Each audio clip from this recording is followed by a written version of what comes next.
குற்றாலம் இருக்குது. அங்க போய் நீங்க இடம் வாங்கணும்னா இந்த சீசன் டைம்ல போனீங்கன்னா அதிக கூட்டம் இருக்கும், அதிக விலை சொல்லுவாங்க. ஆனால் அந்த 3 மாதம் சீசன் விட்டாச்சுன்னா 9 மாசம் வந்து அங்க ஆள் நடமாட்டமே இருக்காது. அவ்வளோ ஹோட்டல், லாட்ஜு, அப்பார்ட்மெண்ட்ஸு, தனி வீடுகள் வாடகை கொடுறது எல்லாமே ஃப்ரீயா இருக்கும். வாடகைக்கு ஆள் வரமாட்டாங்க, ஹோட்டல்லாம் மூடிட்டு போயிடுவாங்க. ஹோட்டல் அதெல்லாம் அந்த டைம்ல நீங்க அந்த அன்சீசன்ல வாங்கி போட்டீங்கன்னா அந்த சீசன்ல வருமானம் வரும், உங்களுக்கு விலை கூடும். ஈசிஆர், சென்னை கடற்கரை ஓரங்கள் எல்லாம் நீங்க பாத்தீங்கன்னா இந்த சுனாமி ஒன்று வந்தது. சுனாமி ஒன்று வந்தோடனே எல்லாரும் இருக்கல வித்துட்டு ஓடிட்டாங்க. உயிருக்கு பாதுகாப்பு இல்லைன்னு குறைஞ்ச விலைக்கு வந்த விலைக்கு போதுன்னு வித்தாங்க.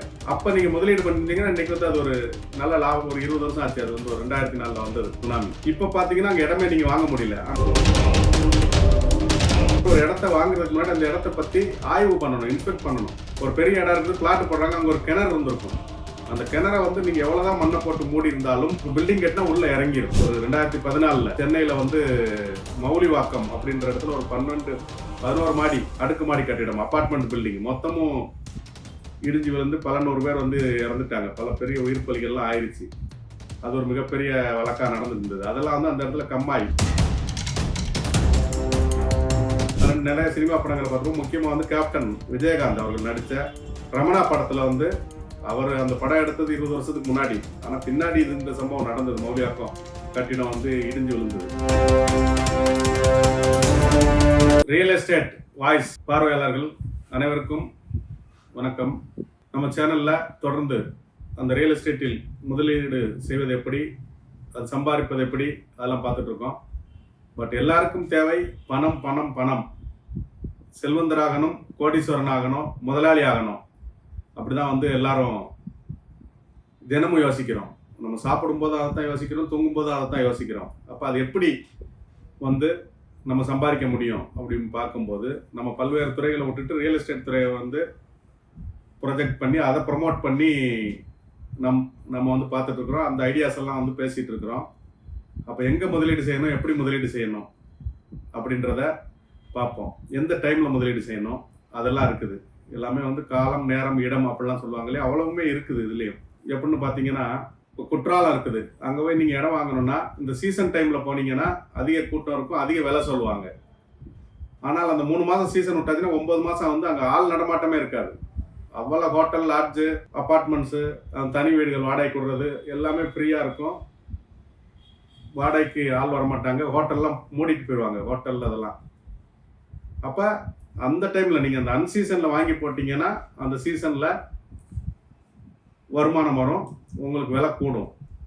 அதே இது இப்போ ஊட்டி, கொடைக்கானல் அந்த மாதிரி எடுத்து பண்ணீங்கன்னா அது வருஷம் முழுக்க சீசன் இருக்கும். அங்க வந்துட்டு இந்த முதலீடு பண்ணீங்கன்னா அங்க வந்து வருமானம் வர்றதுக்கு வாய்ப்புகள் வந்து அதிகம்.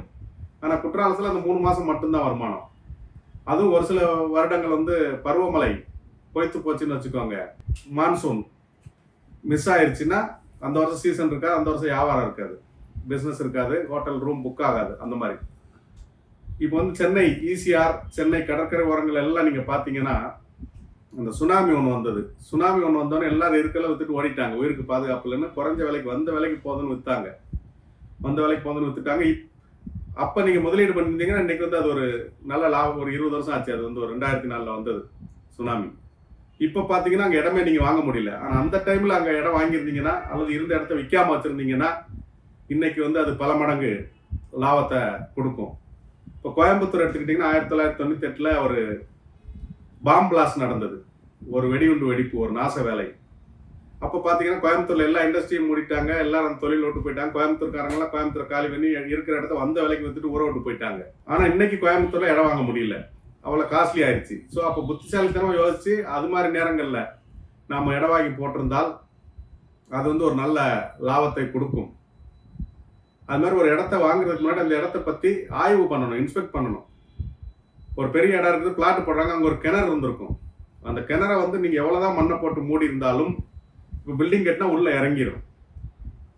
இப்போ நம்மளே சாதாரணமாக வீடு கட்டுறோம், செய்கிறோம், வானம் தோன்றோம், அதெல்லாம் பார்த்தீங்கன்னா நல்லா ஃபில் பண்ணலாம், அந்த பில்டிங் இறங்கிடுது. ஸோ இப்போ வந்து சாதாரண பில்டிங் கட்டுற மாதிரி ஒரு கிணறு இருந்த இடத்துல நீங்கள் வந்து ஒரு தோண்டிட்டு பில்டிங் போட்டுருந்தீங்கன்னா அந்த பில்டிங் கொலாப்ஸ் ஆகி இடிஞ்சு உள்ளே போயிடும். அப்போ சாயில் டெஸ்ட் எல்லாம் எடுத்தால் தெரிஞ்சு போகும். அந்த சாயில் டெஸ்ட்டில் தெரிஞ்சு போகும் இந்த இடத்துல என்ன இருந்தது, இந்த இடத்துல எப்படி பண்ண முடியுது, ஃபில்லப் பண்ண சாயிலா, ரெகுலராக இருந்த சாயிலா, அதெல்லாம் கண்டுபிடிச்சிருவாங்க. அதாவது மண் பரிசோதனை பண்ணணும். அந்த இடத்துல விசாரிக்கணும் இந்த இடத்துல ஏதாவது இருந்ததான்னு. ஒரு பெரிய கிணறு மூடி இருந்தாங்க, பெரிய கம்மாய் அது மாதிரி குளம் இது மாதிரி நிறைய இருந்தால் அதெல்லாம் மூடி இருக்காங்க, அந்த மாதிரி இருந்ததுன்னா அதில் போய் நீங்கள் பில்டிங் கட்டினீங்கன்னா இடிஞ்சு கொலாப்ஸ் ஆகி பல பிரச்சனைகள் வரும். பார்த்தீங்கன்னா ஒரு 2014 சென்னையில் வந்து மௌலிவாக்கம் அப்படின்ற இடத்துல ஒரு 11 மாடி அடுக்குமாடி கட்டிடம் அப்பார்ட்மெண்ட் பில்டிங் மொத்தமும் இடிஞ்சு விழுந்து பல 100 பேர் வந்து இறந்துட்டாங்க. பல பெரிய உயிர் பலிகள்லாம் ஆயிடுச்சு.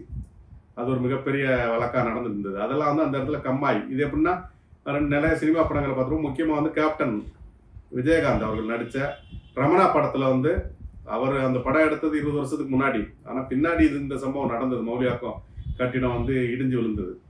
அப்போ எல்லாம் ரமணா படத்தில் கேப்டன் முன்னாடியே சொல்லியிருக்காருன்ற மாதிரி பேசியிருந்தாங்க. இப்போ அதெல்லாம் வந்து நம்ம ஒரு இடம் வாங்க முன்னாடி இடத்தை ஆய்வு செய்யணுன்றது தான்.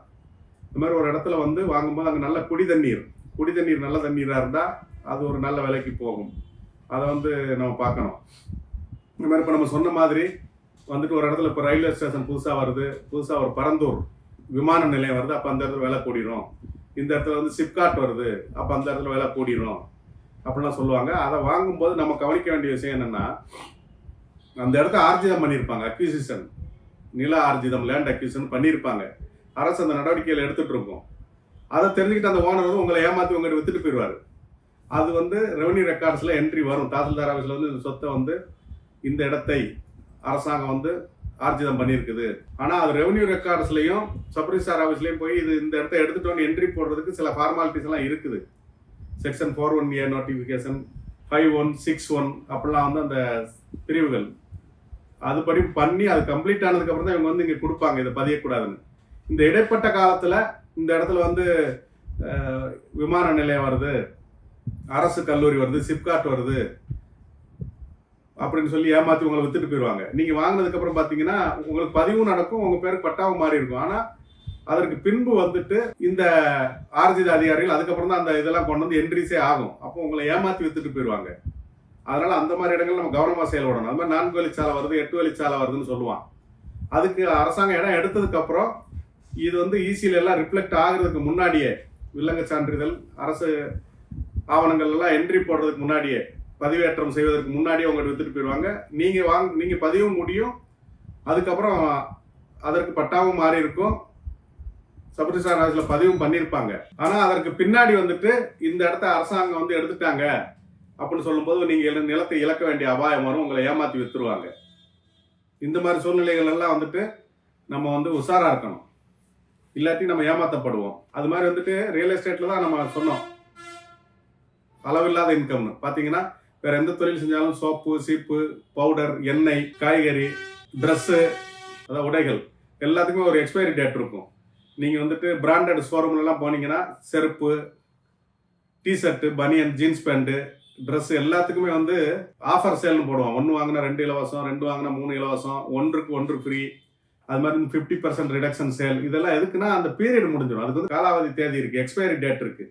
ஆனால் ரியல் எஸ்டேட்டுக்கு எக்ஸ்பைரி கிடையாது. லேட்டாக ரியல் எஸ்டேட் விலை கூடிக்கிட்டே இருக்கும். நீங்கள் வந்துட்டு ஒரு தங்கத்தில் முதலீடு செய்கிறீங்க, அதுவும் ஒரு குறிப்பிட்ட அளவுக்கு இன்கம். இன்னைக்கு இருக்கிற அதிக லாபம் தரக்கூடிய முதலீடு வந்து தங்கத்தில் முதலீடு செய்கிறது தான். ஆனால் அது ஒரு குறிப்பிட்ட அளவு இன்கம். அது மாதிரி இன்சூரன்ஸ் துறை, மியூச்சுவல் ஃபண்டு, இதுலலாம் வந்து முதலீடு பண்ணுறீங்க. அதில் ரிட்டையர்ட் பெனிஃபிட் ஸ்கீம் எல்லாம் நிறையா கொடுக்காங்க. இப்போ இன்சூரன்ஸ்லாம் ரிட்டையர்ட் பெனிஃபிட் ஸ்கீம் எல்லாம் மாதம் இவ்வளோ கட்டினீங்கன்னா உங்களுக்கு இத்தனை வயசுக்கு அப்புறம் மொத்தமாக இவ்வளோ வரும், அல்லது மாதம் இவ்வளோ வரும். உங்களுக்கு பென்ஷன் ஸ்கீம் மாதிரி, ஓய்வூதிய பலன்கள் மாதிரி அதெல்லாம் நிறையா ஸ்கீம் வருது. ஆனால் அதை எல்லாத்தையும் கம்பேர் பண்ணும்போது ரியல் எஸ்டேட்டில் தான் 100 மடங்கு 200 மடங்கு லாபங்கள் கிடைக்குது. அது மாதிரி வந்து இந்த தொழிலில் நீங்கள் வந்து உண்மை, நேர்மை இதெல்லாம் இருக்கணும். பொய், ஏமாத்துதல், ஃப்ராடு இதெல்லாம் பண்ணீங்கன்னா ஒரு அளவுக்கு மேலே நீங்கள் வந்து அந்த ஃபீல்டில் நிலைச்சி இருக்க முடியாது. பல்வேறு பிரச்சனைகளையும் சந்திக்க வேண்டி வரும். அதோடைய எதிர்வினைகளை, ரியாக்ஷன்ஸ் வரும். அதே நேரத்தில் நீங்கள் நியாயமாகவும் நேர்மையாகவும் தொழில் செஞ்சீங்கன்னா நிரந்தரமாக இருக்கலாம், நல்லா சம்பாதிக்கலாம். பிளாட் அப்படின்னா என்னது, பிளாட் அப்படின்னா என்னது அப்படின்னு பார்ப்போம். அதாவது வீட்டு மனை, காலிமனை அப்படின்றது வந்து PLOT பிளாட். அதே இது அப்பார்ட்மெண்ட், அடுக்குமாடி குடியிருப்புல வீடு இருக்குது, அது வந்து FLAT பிளாட். ரெண்டுமே பிளாட்னு தான் சொல்றோம். அது பிளாட், இது பிளாட். அது வந்து PLOT காலிமனை, வீட்டுமனை. இது வந்துட்டு அப்பார்ட்மெண்ட்ல இருக்கிற ஒரு வீடு, FLAT அந்த பிளாட்ன்றது. அதே மாதிரி ரியல் எஸ்டேட் துறையில் ஒரு இடத்த பார்க்குறோம், ஒரு ஓனர் ஒரு விலை சொல்றாரு, ஒரு கஸ்டமரை கூட்டிட்டு வந்து அந்த இடத்த முடிச்சு விடுறோம். முடிச்சு விட்டோன்னா வாங்குறவர் ஒரு கமிஷன் கொடுப்பாரு, விற்கிறவர் ஒரு கமிஷன் கொடுப்பாரு. அல்லது வாங்குறவர் சைடு வந்து சில ஏஜென்ட்கள் இருப்பாங்க, ரியல் எஸ்டேட் புரோக்கர்ஸ். அவங்க அந்த சைடு வாங்கிக்குவாங்க, இந்த சைடு உள்ள கமிஷன் இவர் வாங்கிக்கிறாரு. அல்லது அவங்க சைடு இவங்க சைடு 2 சைடுமே வாங்குற கமிஷன்களை வந்து வாங்கிட்டு எல்லாருமே மொத்தமாக பிரிச்சுக்கிறாங்க. இந்த மாதிரி கமிஷன்லாம் கிடைக்குது. சில இடத்துல குறிப்பிட்ட அளவு கமிஷன் வாங்கி எல்லாரும் பிரிச்சுக்கிறாங்க. ஒரு சில இடத்துல வந்து நிறைய கமிஷன் தர்றாங்க. அதிக கமிஷன் கொடுத்து ஒரு இடத்த விற்கிறதுக்காக ஒரு சில அந்த நில உரிமையாளர்கள், லேண்ட் ஓனர்ஸ் அதிக கமிஷன் கொடுக்குறாங்க. சில இடத்துல இந்த புரோக்கர்ஸ் என்ன பண்றாங்கன்னா, அந்த லேண்ட் ஓனர்கிட்ட, நில உரிமையாளர்கிட்ட ஒரு பிக்சட் ரேட் வச்சிடுறாங்க. ஒரு நீங்க வந்து ஒரு இடம் வைக்கிறீங்களா, ஒரு வீடு வைக்கிறீங்களா, அது வந்து 50 லட்சம் விலை சொல்றீங்களா, ஓகே 50 லட்சம் வச்சுக்கோங்க, எங்களுக்கு கமிஷன் தேவையில்லை, நாங்க வந்துட்டு ஆள் கூட்டு வரோம், நாங்க என்ன விலை வேணாலும் பேசிக்குவோம், அதை நீங்க தலையிடக்கூடாது அப்படின்னு சொல்லிட்டு அந்த இடத்த கூட்டு வந்து ஒரு கஸ்டமர் வந்து 60 லட்சம் சொல்றாரு, நான் 55 லட்சத்துக்கு முடிச்சு தர்றேன் அப்படின்னு சொல்லிட்டு முடிச்சுட்டு 5 லட்சம் எடுத்துக்கிறாங்க. இதே 50 லட்சத்துக்கு முடிச்சா 3% கமிஷன்னா 1.5 லட்சம் கிடைக்குது. அல்லது 2% கமிஷன் கொடுத்தா 1 லட்சம் கிடைக்குது. ஆனா இவங்க என்ன பண்றாங்க, 50 லட்சம் உனக்கு ஓனர்கிட்ட பேசிடுறாங்க, அதுக்கு மேல நாங்க என்ன வித்தாலும் நீங்க கண்டுக்க கூடாது அப்படின்னு சொல்லிட்டு 60 லட்சம் நீங்க கஸ்டமர்கிட்ட சொல்லுங்க, நாங்க 55 லட்சம் சொல்லுவோம், சரின்னு சொல்லிருங்க, எங்களுக்கு 5 கிடைக்கும்னு ஓனர்கிட்ட பேசி வச்சுட்டு இவங்க வந்து ஒரு 5 லட்சம் எடுத்துட்டு போயிடுறாங்க. அந்த கமிஷனோட இது அதிகமாக கிடைக்குது. ஆனா இது வந்து நீண்ட நாட்களுக்கு இருக்காது, ஒரு காலத்துக்கு அப்புறம் தெரிஞ்சு போகும். தெரிஞ்சதுக்கப்புறம் நீங்க இந்த துறையில், ரியல் எஸ்டேட் துறையில் நீண்ட நாட்கள் நிலைக்க முடியாது. இது மாதிரி விஷயங்கள்லாம் நம்ம தெரிஞ்சுக்கணும். இன்னும் தொடர்ந்து இது போன்ற ரியல் எஸ்டேட் சம்பந்தமான செய்திகளை தொடர்ந்து பார்ப்போம். அதுவரை நம்ம சேனலை வந்து சப்ஸ்கிரைப் பண்ணுங்க, லைக் பண்ணுங்க, ஷேர் பண்ணுங்க. நன்றி, வணக்கம்.